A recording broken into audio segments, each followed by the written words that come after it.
Good morning, my dear students of class 11. Today we will continue the chapter Animal Kingdom and we are on the basis of classification. Okay. So in our first class we have seen the level of organization and body symmetry. So today we will start with that body plan.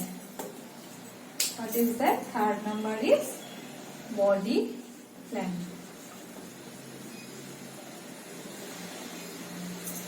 So, if we consider that organ system level of organization, that means in that case, if we consider one example, that is digestive system.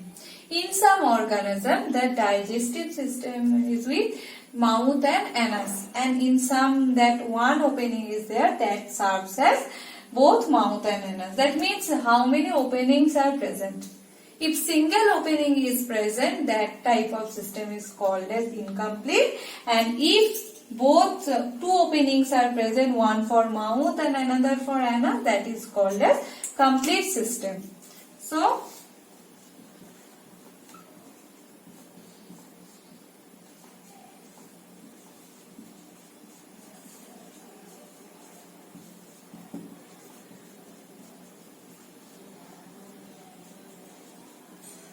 digestive system is of mainly two types. It may be incomplete or complete. Incomplete means only single opening is present which will serve as both mouth and anus, and that type of digestive system will be called as incomplete opening. An example is porifera, and if we consider that two openings are there for mouth and anus, that type of digestive system is called as complete type of digestive system. That means in that case single opening, and in case of complete two opening, that is mouth plus anus, and in that case single opening will serve as both mouth and anus. So with respect to that we can arrange. That means we will find one thing, that is body plan. Okay, so okay, let me tell you that one. Body plan, that is, body plan may be of three types.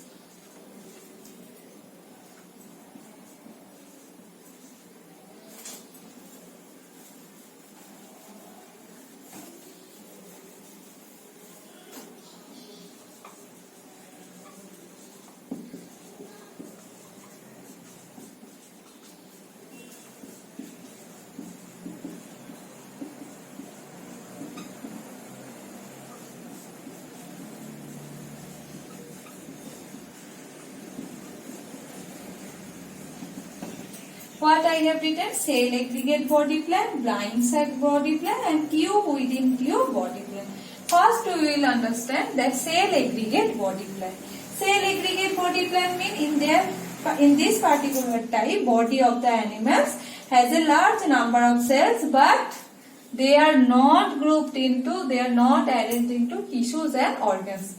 Okay, so this type of body plan is called as cell aggregate body plan. This type of body plan can be found in case of porifera. Next one is blind sac body plan. So in this type, animals will have only one opening. Only one opening. In this type, animals will have only one opening in their alimentary canal. So this is called as blind sac body plan, and we can find this type of body plan under that ctenophora. Okay, ctenophora. Next one is tube within body plan. That means alimentary canal is a tube, mouth with two openings. That means only one with mouth and another for anus. This type of body plan is called as tube within body plan. That means one opening for ingestion and another opening for egestion. Okay, so in case of higher organisms, that means Annelida, Arthropoda, Mammalia, we will find tube within body plan. So let me show you that diagram of these two. It will be something like that.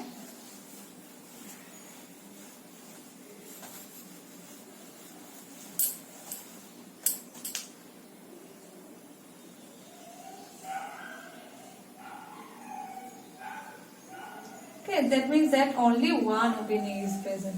Only one opening is present.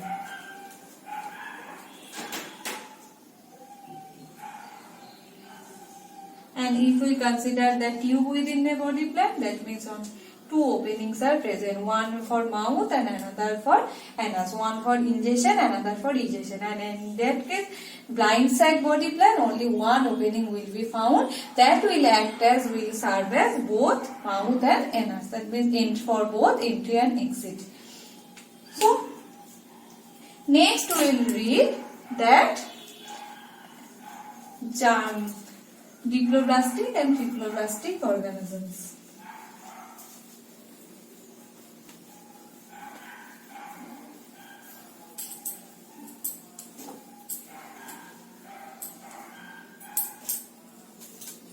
Body organization, if we write that body organization, that may be diploblastic or triploblastic. Di means 2 and tri means 3. So then what does the term will mean? That animals in which cells are arranged into two embryonic layers, which animals which are having two embryonic layers, that means when embryonic development is going on, that time some germ layers will be formed. These are called as embryonic layers, and these are called as ectoderm, endoderm and mesoderm. But in some cases only two layers will be found. These are called as diploblastic animals, and who are having 3 germ layers are called triploblastic animals. So under that diploblastic we will find 2 germ layers. What are they? They are ectoderm and another one is endoderm. So now you can understand that ectoderm will be present outside of the body and endoderm means inside. Okay. So ectoderm and endoderm is present in case of diploblastic organism, and in case of triploblastic organism 3 germ layers will be found. They are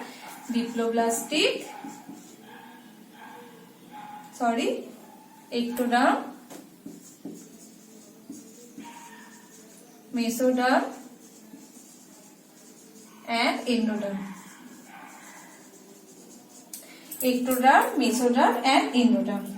Now if we draw that diagram on different germ layers, they will be like that.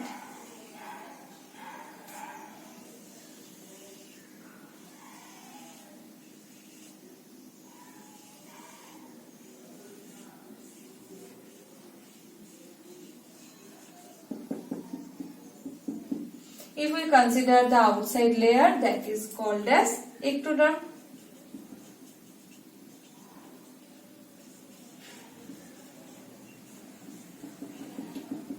So that is outer layer, that is called as ectoderm. Okay. Then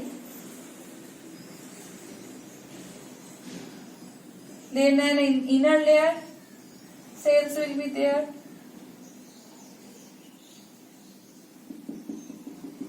That is called as endoderm.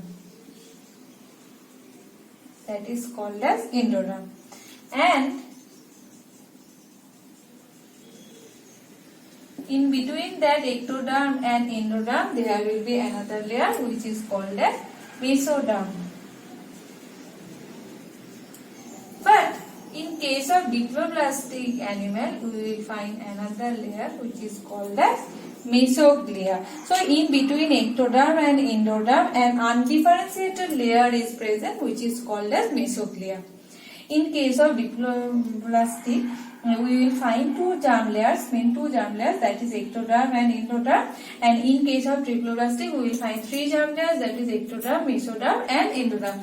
But in case of diploblastic, in between ectoderm and endoderm, there is undifferentiated layer is present which is called as mesoglia. That is called as mesoglia.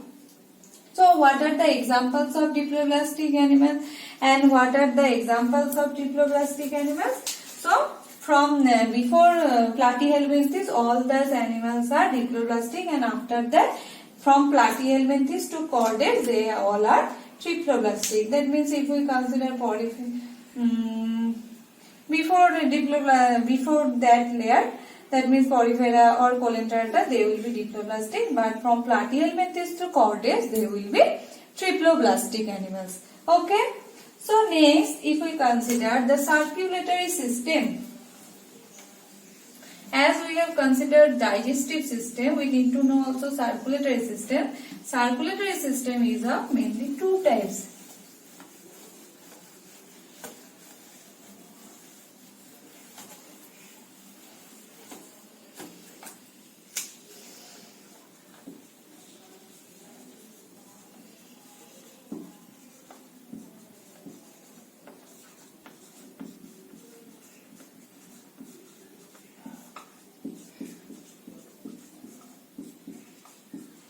So circulatory system is of mainly two types, open type circulatory system and closed types of circulatory system. In case of open type of circulatory system, blood will be pumped through heart to the body cavity. Okay, there are no blood vessels will be found there. Tissues are bathed in the blood. And in case of closed type of circulatory system, we will find that blood is pumped with the help of heart. They, with the help of that blood vessels, they will be reached to different body parts. They are not bathed inside the body cavity. This type of circulatory system is called as closed type of circulatory system. And that means I am repeating that in case of open type of circulatory system, blood is pumped up out of the heart, and then cells and the tissues are bathed into that blood. And in case of closed type of circulatory system, we will find that some blood vessels are present. What are the different types of blood vessels? As you know that artery, veins and capillaries, these are the examples of blood vessels. So blood will be carried through the blood vessels. Tissues are not directly will be passed in the closed type of circulatory system. Okay. So next part is that. Next part is serum. Next criteria is coelom. C-O-E-L-O-M. You are not familiar with that term, so you have to know what is coelom. So coelom is a body cavity which is present in the body wall and the gut wall. Okay, so coelom is a body cavity which is present between the body wall and the gut wall. It is called as coelom, and that body cavity is mesodermal in origin or mesodermally derived. So I am repeating what is coelom. That coelom refers to the body cavity. That means refers to the body cavity in between. That means the space between body wall and gut wall. Okay. So the coelom refers to the body cavity, that means the space which is between the body wall and the gut wall, and which is mesodermally in origin, which is mesodermally derived or mesodermally in origin. So in presence, according to the presence or absence of coeloms, animals can be differentiated into three groups. First one is acoelomate. Second one is pseudocoelomate, and third one is coelomate. So as the name suggests, that acoelomate means in all animals which are not having coelom cavity are called as acoelomate. Okay, and pseudocoelomate means the animals which are having coelom but the mesodermal region is not perfectly arranged. They are in scattered condition. That's why they are called as pseudocoelomate. And acoelomate means that perfect coelom is present in, that means a perfect space between the body wall and the gut wall, body cavity between the body wall and the gut wall is present. So I am repeating that, and as I have mentioned that it is mesodermally in origin. So in some animals we can find that The body cavity is not lined with mesoderm. Instead of mesoderm, it is present as scattered pouches. Instead of mesoderm, it is present as scattered pouches, that in between that ectoderm and endoderm, such body cavity will be called as coelom. Okay, that mesoderm will be not lined, they will be in scattered condition. Such body cavity will be called as pseudocoelom. How does it look? It will be look like that.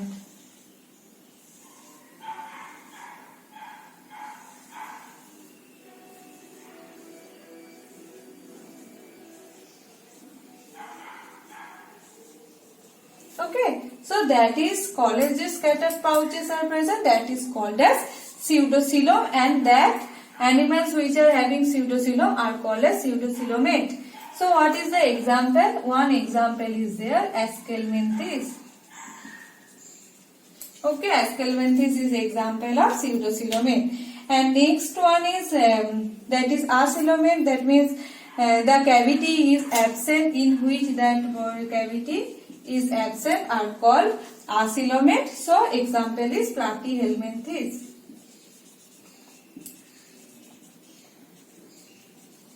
Platyhelminthes is example of acoelomate animals. And in case of coelomate, what we will find, that those are having particular coelom, and that means that body cavity which is derived from mesoderm. So what will be the structure? It will be like that. So that one is ectoderm, and that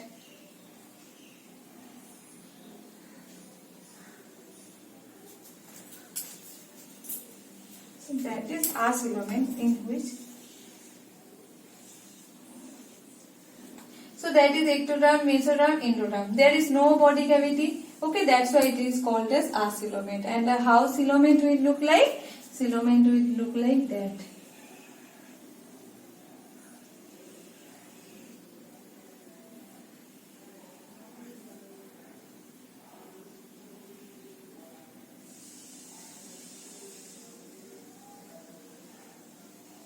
So that cavity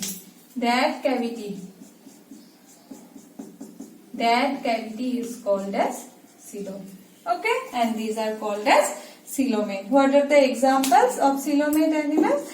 These are the higher organisms, that means mollusca, arthropoda, annelida. These are the examples of coelomate. So next we will consider another type, that is body segmentation. So next type is body, or next basis is body segmentation.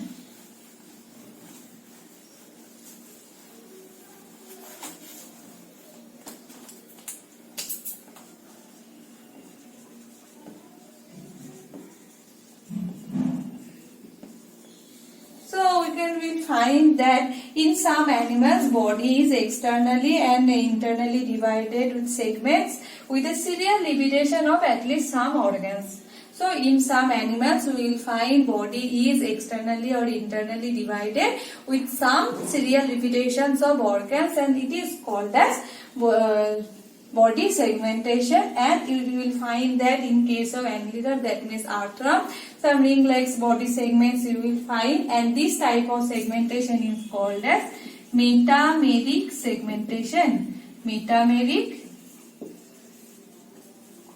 segmentation. So it will be like that. Okay, metameric segmentation, and this property is called as metamerism, in which organism that metameric segmentation will be found, that will be called as metamerism.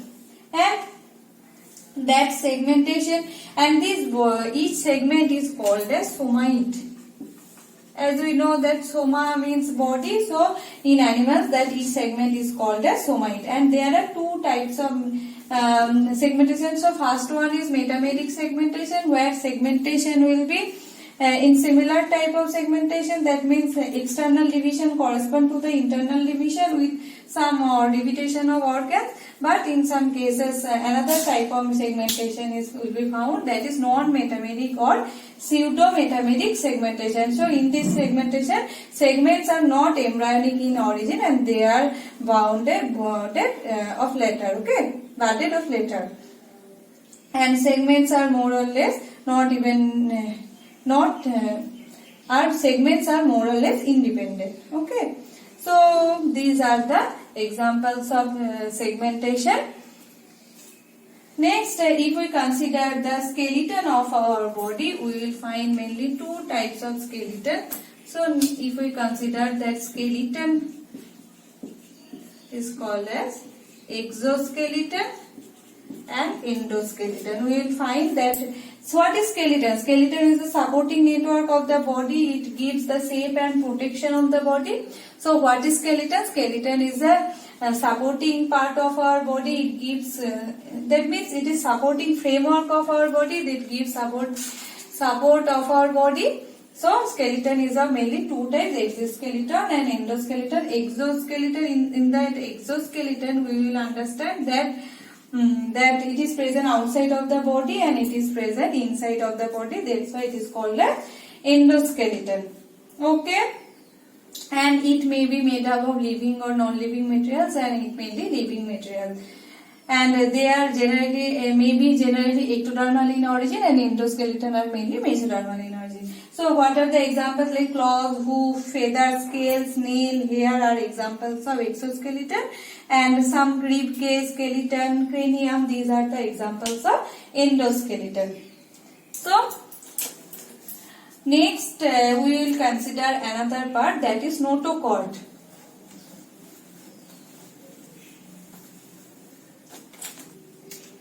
What is that? Notochord. It is an important criteria of chordates. With the help of that, we can differentiate between chordates and notochord. So, what is notochord? So, notochord is a rod-like structure. Notochord is a rod-like structure, and it is mesodermally derived.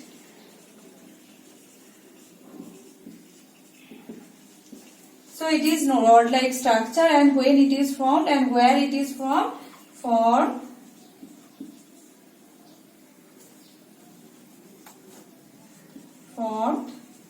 during embryonic development. On which side? In some animals, not all animals. On which side we will find that? Dorsal side. So what is notochord? Notochord is a rod-like structure and it is mesodermally derived, and when it is formed during the embryonic development in some organism of the dorsal side of the body. And these rod-like structures is absent in case of non-chordates. So with the help of that structure we can differentiate between chordates to non-chordates. So what will be the who are called as chordates? We will read that phylum Chordata later. There we will get who are called as chordates and who are called as non-chordates. Okay. So next part we can consider that sexuality of an animal. So animals may be bisexual or hermaphrodite or unisexual. If we consider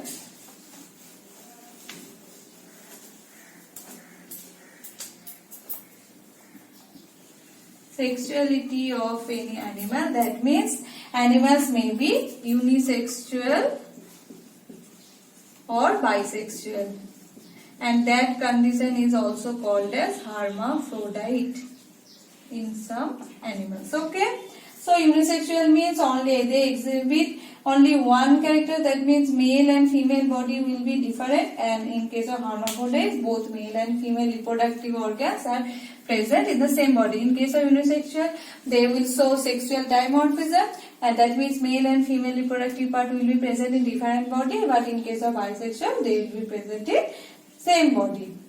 Okay, and next if we consider another type, that is fertilization.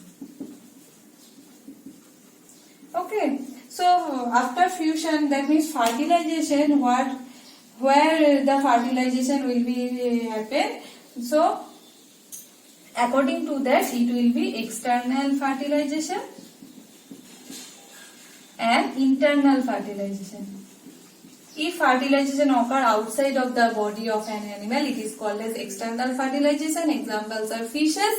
And if fertilization occurs inside the body of the animal, it is called as internal fertilization. In case of humans, what happens in case of external fertilization? Number of eggs or number of sperms or male gametes will be very high number, because there is a chance factor. When that sperms will be released from the body, the eggs that time doesn't get very matured. Okay, so there are some advantages and disadvantages for both external and internal type of fertilization. In case of internal fertilization, the baby will be safe and secure. Okay, like that. So this is the according to the type of fertilization. And the last another one is type of birth. Okay, that means they lay eggs or they give birth to young ones. According to that, we can differentiate them into three groups. That is oviparous, viviparous, and ovoviviparous. Oviparous means oviparous animals means animals which will lay fertilized or unfertilized eggs. So animals which will lay fertilized or unfertilized egg, they will call as oviparous animals. And like fish, frogs, and viviparous means animals which will give birth to young ones are called viviparous, like human. And ovoviviparous means animals in which development of egg occurs inside that mother's body but not dependent on it. So such eggs contain fully developed young one inside that. So they will contain egg and both young one. That means the egg will contain fully developed young ones inside the body. The egg will contain fully developed young one inside that. That type of reproduction is called as, that type of animals are called ovoviviparous. It can be found in reptiles and sharks are the different types of examples. And last one is, that is development. Development. That may be direct or indirect. So development may be direct or indirect. So direct development means that young one has hormone resembles to the adult. Okay, but like mammals, birds, and indirect means in this type the young ones do not resemble the adult. They undergo some metamorphosis or changes to become an adult. So in that case some larval stages are found. So the young one will not resemble with the adult. So they will need some metamorphosis. After that they will resemble some adult and some larval stages may be found. This is called as indirect type of development that can be found in insect, and there are so many other examples also. But in case of direct development, the young one will resemble with the adult one. Okay. So these are the some criteria according which we can classify the animal kingdom into different phylums. In our next class we will proceed to the different phylum and we will know each and properties or characteristics of each and every phylum. Okay. So we have completed that basis of classification. We have seen so many properties under that criteria. So for today, that's it, and thank you.